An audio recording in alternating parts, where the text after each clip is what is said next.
buenas tardes, mis amados. Dios les bendiga grandemente. Este tiempo es un tiempo donde venimos a llenarnos de la presencia de Dios, a reflexionar en su palabra. Y vamos a orar para que sea Dios, su Espíritu Santo, su gracia, su poder, los que nos lleven a entender, a comprender esa riqueza tan grande que es la sabiduría de Dios. Amado Padre Celestial, en esta hora, Señor, te damos gracias. Y delante de tu presencia estamos, Señor, para que lo que hoy se diga aquí, Señor, y lo que se hable, sea conforme a tu palabra, conforme a tu voluntad. No sean palabras humanas, Señor, porque buscamos el agradarte a ti, tu aprobación. Te damos gracias, Señor, y que este tiempo, Señor, de reflexión sea tu Espíritu Santo, Señor, quien nos convenza cada día más, Señor, de que es mejor estar en tu presencia que fuera de ella. Gracias te damos, mi buen Dios, en Cristo Jesús. Amén y amén. Mis amados, en días anteriores, se vino hablando de las características del cristiano que está bajo el gobierno de Dios. Y como énfasis se tomó el libro de los Gálatas, capítulo 5, versículo 19 al 23, los cuales nos hablan de los dones del Espíritu Santo.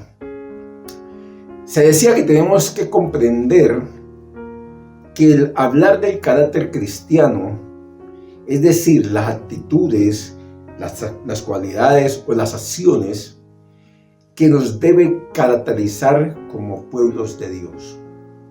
Mis amados, tenemos que comprender que la mayor tragedia del ser humano no es morir, no es la muerte, sino haber vivido una vida sin propósito y con prioridades incorrectas. Claramente Jesucristo, nuestro Señor, nos dice en Mateo capítulo 6 y nos aconseja, capítulo 6, versículo 33, nos aconseja claramente: mas primeramente buscar el reino de Dios y su justicia, y lo demás será añadido.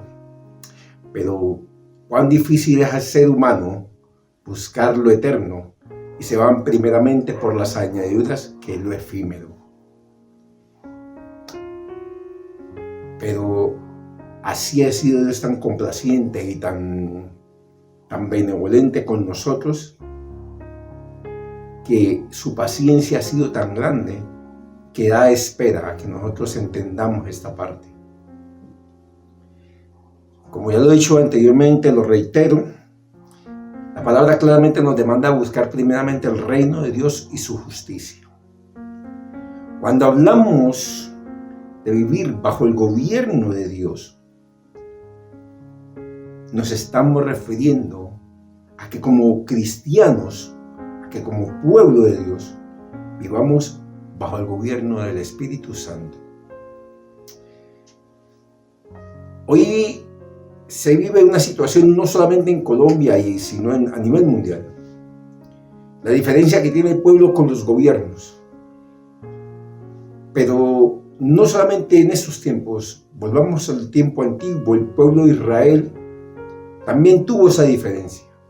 Cuando le pidió al profeta Samuel, porque ellos veían que los otros pueblos tenían gobernantes, tenían reyes, y ellos le pidieron al profeta Samuel que les diera rey.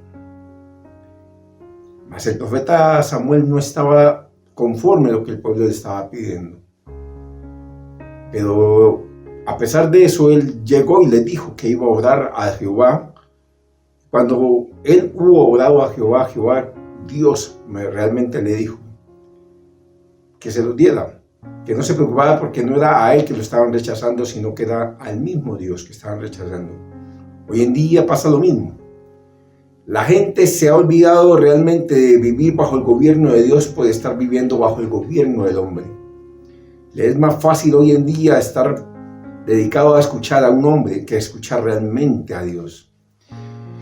Y como pueblo de Dios, tenemos que entender esa parte, mis hermanos. La influencia que tiene el gobierno de un rey, cuando llega a un lugar, lo primero que hace es impactar con su voluntad. Ese es el propósito que produce un cambio de valores y de una vida nueva. Viendo la carta a los Corintios, la segunda carta a los Corintios 5:17, nos enseña claramente de que cuando estamos en Cristo tenemos una nueva vida, un nuevo vivir, un nuevo ser. Todas las cosas que hemos hecho viejas, dice que se nos quita, que es quitada. Y Él nos da una vida nueva, algo nuevo para vivir. Ese producir, ese impacto solamente se da cuando, como pueblo, como hijos de Dios, como creyentes, tenemos esa disposición. Ese cambio se refleja en la naturaleza del rey. Y ese rey, hace rato, ha hecho el llamado a su pueblo. Por lo que cuando el ser humano vive bajo el gobierno de Dios, empieza a verse en él las características del que lo ha llamado y que le ha hecho esa invitación. Mis hermanos, Dios nos ha hecho el llamado, Dios nos ha hecho la invitación. Se nos fue hecho con el fin de que viviéramos en comunión con Dios y que dejáramos de vivir, escúchame bien, que dejáramos de vivir en nuestros criterios y en nuestro pensamiento y en nuestra propia opinión. Hoy continuamos hablando de esas características de un cristiano que vive bajo el gobierno de Dios. Y la cuarta característica es la paciencia. Quiero que vayamos al libro de los Efesios capítulo 4, versículo 1 y 2. Claramente el Señor, mi buen Dios, nos dice: yo pues, preso en el Señor, os ruego que andéis como es digno de la vocación que os fuisteis llamados, con toda humildad y mansedumbre, soportándoos con paciencia los unos a los otros en amor. En este punto vemos claramente que el apóstol Pablo hace un llamado al creyente en la forma que debemos presentarnos, no solamente delante de Dios, sino delante de las demás personas. Pues nuestro vivir y nuestro caminar debemos mostrar con dignidad a aquel que nos ha llamado, el cual es nuestro mayor ejemplo. Vemos a Cristo que, a pesar de ser escarnecido, de ser perseguido, de ser acosado por los mismos fariseos y los escribas, lo señalaron, él nunca dejó de tener humildad, nunca dejó de ser manso, siempre fue paciente y nunca dejó de tener amor y misericordia por aquellos. De esa misma manera, el Señor nos demanda a nosotros a ser pacientes, a ser mansos. Gran enseñanza es cuando Él nos dice que aprendamos de Él. Aprendemos y vivimos el carácter de Cristo. Cuando hablamos de paciencia, es hablar de la gran virtud que aún nuestro buen Dios con el ser humano ha tenido. Yo quiero que veamos esa gran virtud. La segunda carta de Pedro, capítulo 3, versículo 9.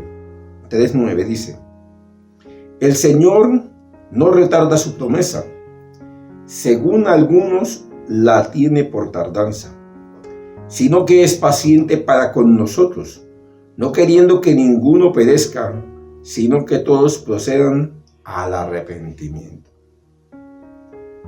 Mis amados, hay un dicho muy popular que dice que la paciencia es una virtud. Y nuestro buen Dios es un claro ejemplo de esa virtud. Como pueblo de Dios, cuando debemos manifestar el Espíritu de Cristo, se nos llama a ejercitar la paciencia de Cristo. Duro es, difícil es, pero no es imposible, mis hermanos. Porque aún vemos que el mismo Dios ha sido paciente con nosotros. Dios como ejemplo de dicha virtud nos da gran enseñanza, pues Él no castiga inmediatamente al hombre por sus pecados, sino que Él da tiempo para que el hombre se arrepienta. Vemos esa enseñanza tan grande que aún Él no castiga de una, Él es paciente. Nos da ese tiempo para que nos arrepintamos de nuestro mal caminar. De igual manera, así nos demanda el Señor a que hagamos nosotros, a ser pacientes, a ser misericordiosos. Algo que hemos podido ver de que es fácil hablar de paciencia cuando todo va bien en nuestra vida. Pero la verdadera prueba de la paciencia viene cuando somos tratados injustamente. Yo quiero, mis hermanos, que ustedes vayan a la carta de Tesalonicenses, primera de Tesalonicenses, capítulo 5, versículo 14. Y dice: también os rogamos, hermanos, que amonestéis a los ociosos, que alentéis a los de poco ánimo, que sostengáis a los débiles, que seáis pacientes para con todos. Y el libro de Job, capítulo 6, versículos 11, nos da otra enseñanza muy grande. Todos conocemos la historia de Job, todos sabemos lo que vivió Job. Y aún así, con todo lo que vivió Job, hay una enseñanza muy grande aquí en esa parte. Job capítulo 6, versículo 11, dice: ¿cuál es mi fuerza para esperar aún? ¿Y cuál mi fin para que tenga aún paciencia? Mis hermanos, la paciencia realmente se ve en la prueba. Podemos entonces decir que la paciencia es una virtud de Dios que hace crecer al cristiano como persona y con la paciencia como valor. Dado eso, mis hermanos, seguimos con la quinta característica. La quinta característica es la benignidad. Quiero que vamos al libro de Efesios 4:32. Y el libro de Efesios 4:32 nos enseña: antes, sed benignos unos con otros, misericordiosos, perdonándoos unos a otros, como Dios también os perdonó a vosotros en Cristo. La benignidad nos refiere a los valores de alguien que se es considerado como una persona que expresa cualidades positivas como comprensión, buena voluntad, simpatía, paciencia y amor. No solamente con aquellas personas que están a su alrededor, sino con toda aquella persona que le rodea o se encuentra en su entorno. En el concepto bíblico, la benignidad se refiere al comportamiento ejemplar de todo cristiano. Claro es. La benignidad es un ejemplo es el comportamiento nuestro para con los demás. Como pueblo cristiano, como pueblo de Dios, debemos mostrar en nosotros las virtudes de Cristo.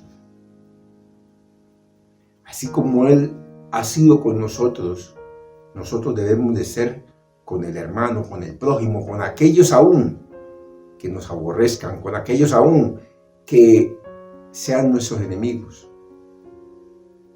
Enemigos no es por la cuestión de que hayan peleado con usted, enemigos de que son aquellas personas que no están acorde con lo que tú vives o con lo que tú haces en tu vida cristiana.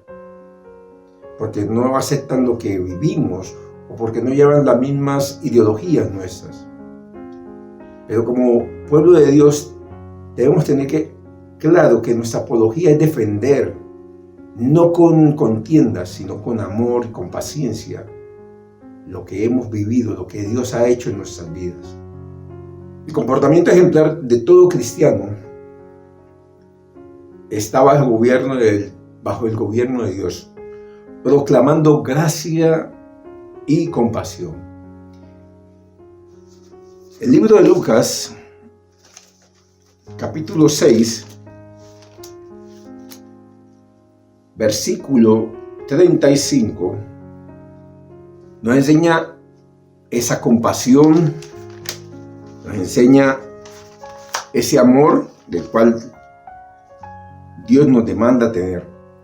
Y dice la palabra de Dios, con la autoridad del Padre, del Hijo y del Espíritu Santo, nos habla claramente de ese amor, de esa paciencia, y dice, de esa benignidad, dice: amad pues a vuestros enemigos, y haced bien y prestad, no esperando de ellos nada, y será vuestro galardón grande, y seréis hijos del Altísimo, porque Él es benigno para con los ingratos y malos.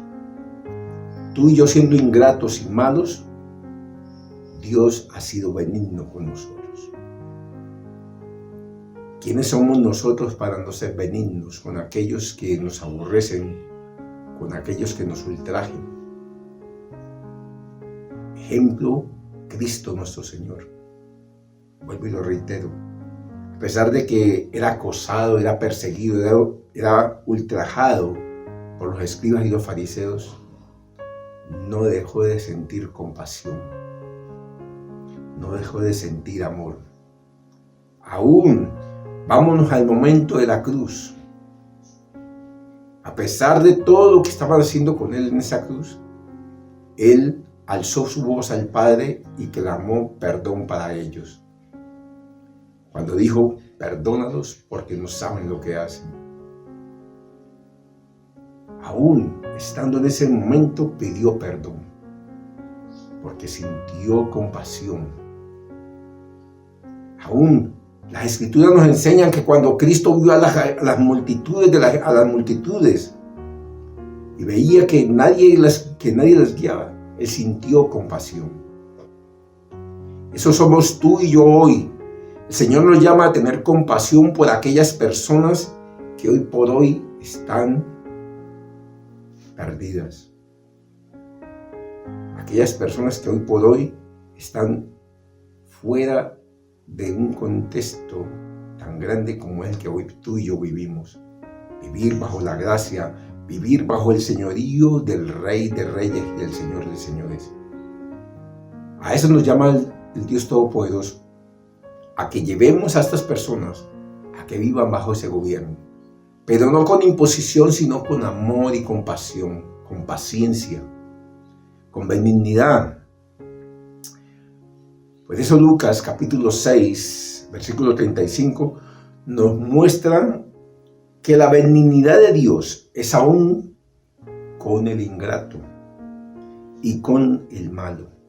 De esta manera nos es demandado que seamos benignos, aún con nuestros enemigos, con nuestros adversarios.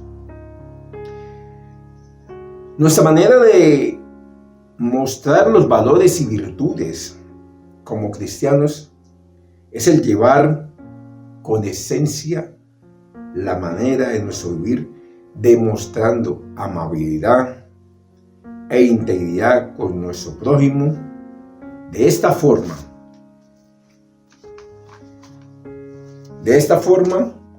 que somos moldeados por la benignidad de nuestro Señor Jesús.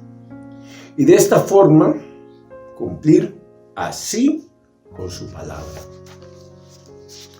Amados hermanos, la benignidad de Dios nos guía al arrepentimiento, por lo que no podemos menospreciar tan hermosa riqueza y virtud, ya que es uno de los tantos valores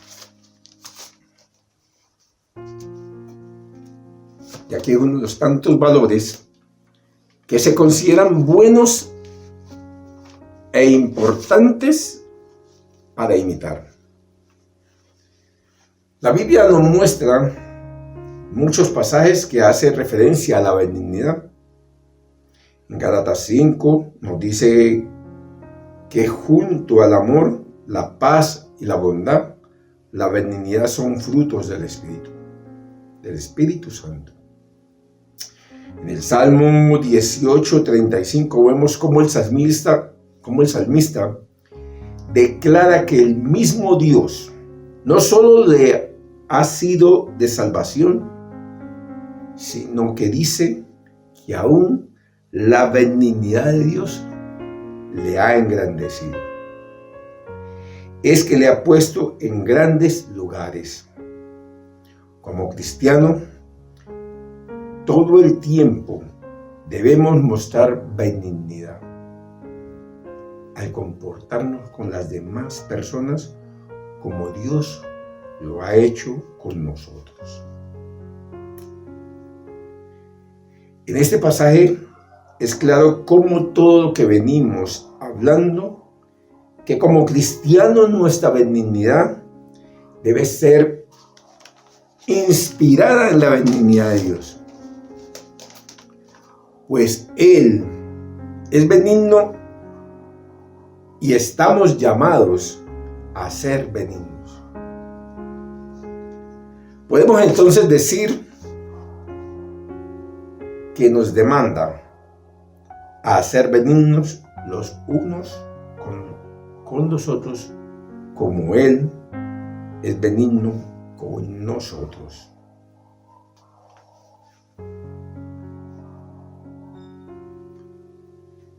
Y seguimos con nuestra sexta característica. Y aquí la paciencia, la benignidad se une con ella. Bondad.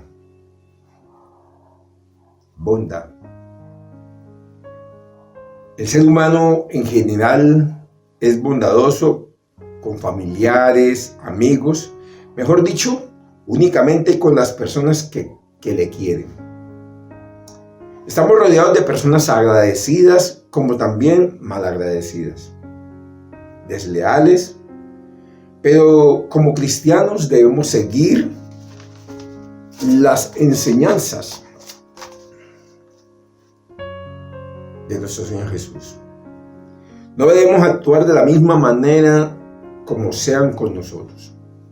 Romanos, capítulo 12, versículo 17 nos enseña claramente: no paguéis a nadie mal por mal. Procurad lo bueno delante de todos los hombres.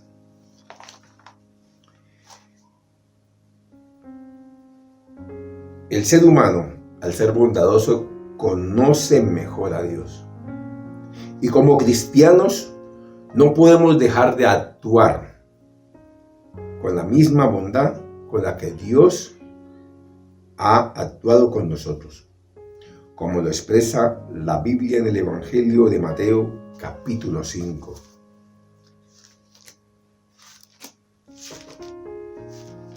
Mateo capítulo 5 nos expresa claramente, en el Sermón del Monte dice el Señor claramente: bienaventurados los misericordiosos, porque ellos alcanzarán misericordia. Mis hermanos, bondad, misericordia, benignidad bienaventurados somos cuando alcanzamos misericordia y cuando alcanzamos bondad. Es porque hemos aprendido a ser misericordiosos, a ser bondadosos, a ser benignos, a ser pacientes. Vuelvo y lo reitero, no es fácil, pero tampoco es imposible. Siempre, para vivir la bondad, vivir la misericordia, vivir la benignidad, vivir la paciencia, en nosotros se tiene que reflejar el carácter de Cristo. Tiene que ser Cristo en nuestras vidas y nuestras vidas en Cristo. Ese amor en todos los aspectos de nuestras vidas nos brinda de una manera incondicional, dadivosa y atesoradamente su amor. Entonces, la bondad es la virtud que crea en nosotros la disposición de hacer buenas obras. Pero estas buenas obras se deben traducir en acciones, mis hermanos. Por tanto, como cristianos estamos llamados a ser benignos y bondadosos. Como nos enseña la carta a los Romanos, capítulo 15, versículo 14. Quiero que miremos esa parte, mis hermanos. Dice: pero estoy seguro de vosotros, hermanos míos, de que vosotros mismos estáis llenos de bondad, llenos de todo conocimiento, de tal manera que podéis amonestaros los unos a los otros. Claramente lo dice, para poder amonestaros los unos a los otros, las Escrituras nos enseñan que debe haber bondad en nosotros. Debe haber conocimiento de ese amor limpio, puro de Dios en nuestras vidas. Pablo, como apóstol del Señor Jesús, nos hace una gran enseñanza en cuanto a la bondad, ya que es una característica que siempre debe estar sobre el pueblo cristiano. Por ella seremos conocidos. Y la obra de Jesucristo que ha sido realizada en nosotros, esforzándonos, la debemos mostrar a las demás personas. Y esta virtud en nosotros se manifiesta a través de la abundancia de nuestras buenas obras. Es efectiva cuando el Espíritu Santo nos guía y con ella podemos ayudar a otros a corregir sus malas acciones. Es decir, que una persona llena de bondad y conocimiento tiene la facultad de saber amonestar o corregir sin lastimar a los demás. Romanos capítulo 15, versículo 1 y 2 dice: así que los que somos fuertes debemos soportar las flaquezas de los débiles y no agradarnos a nosotros mismos. Cada uno de nosotros agrade a su prójimo en lo que es bueno para edificación. Como cristianos, en nosotros debe reflejar estas tres características, no solo como valores, sino como virtudes que Dios compartió con nosotros. Amados hermanos, que este tiempo el Espíritu de Dios nos lleve a comprender cada vez más su benignidad, su paciencia, su bondad. Esas tres virtudes de Dios en nuestras vidas, para que nosotros así como Dios ha hecho con nosotros, así como Dios ha sido con nosotros, nosotros seamos con nuestro prójimo, con nuestro hermano, pacientes, bondadosos y benignos. Mis hermanos, oremos. Padre, te damos gracias por este tiempo, mi buen Dios. Gracias por tu palabra, que es rica en sabiduría y en conocimiento, Señor. Gracias por este tiempo, porque eres tú, amado Dios, el que nos das ese alimento, Señor, que edifica nuestro espíritu, que edifica nuestra alma, que edifica nuestras vidas. Y buen Dios, pido que bajo tu espíritu, Señor, bajo el gobierno de tu espíritu, bajo el gobierno tuyo, oh poderoso Dios, esta palabra, Señor, halle cabida aún a aquellas personas que no han conocido de ti, Señor. Estamos llamados, amado Dios, para compartir, para llevar tu palabra, Señor, a los confines de la tierra, a lo más último, Señor, a lo más profundo, allá donde no se haya llevado todavía tu palabra, para que cada persona que aún no la viva, Señor, la viva y conozcan al Dios misericordioso, bondadoso, benigno, paciente, que eres tú, amado Dios.